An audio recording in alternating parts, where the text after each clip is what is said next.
المفروض جمهور شيرين يفهم هي ليه مش عارفه تتواصل معاهم وليه مش عارفه تعمل حاجه. لان تامر عاشور يكشف لعبة حسام حبيب وبيرد عليه وبيحرجه، وبيرد حق شيرين أثناء غيابها، وده بعد ما غنى مكانها في الحفل اللي اتلغى المقام في دبي. امبارح صحينا على تسريبات صوتية من تليفون حسام إن شيرين أخوها بيضربها وبيهينها في أوضة نومها، وكمان جرجرها على الأرض.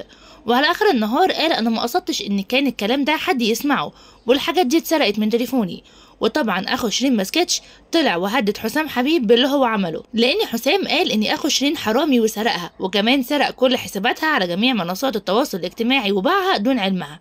المهم وسط كل ده تامر عاشور قرر يدافع عن شيرين ويكشف ملعوب حسام حبيب، وكتب تامر عاشور على حسابه على موقع اكس: كل اللي اقدر اقوله في موضوع شيرين عبد الوهاب ان مفيش كلمه واحده بس من اللي اتقالت وانتشرت صح. انا قريب جدا من اهل شيرين ووالدتها واخوها.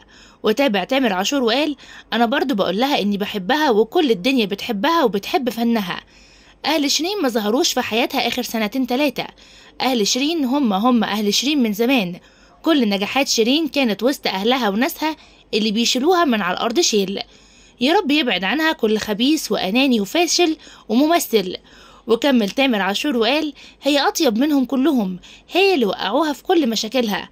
انت بمن حولك، لو اللي حواليك فشلة غصب عنك لازم تبقى زيهم وتعافر عشان تقدر تمارس اللي كنت بتعمله، فعدم وجودهم بمنتهى السهولة.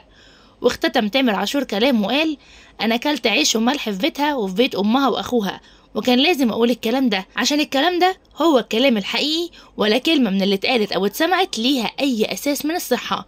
اهل شيرين هم اهل شيرين من زمان قوي بالعقل. خليني اقول لكم ان حسام وشيرين ارتبطوا في ابريل في 2018، والحياة بينهم كانت مليانة خلافات لدرجة انهم انفصلوا في 2022، وبعدها رجعوا انفصلوا مرة تانية في 2023.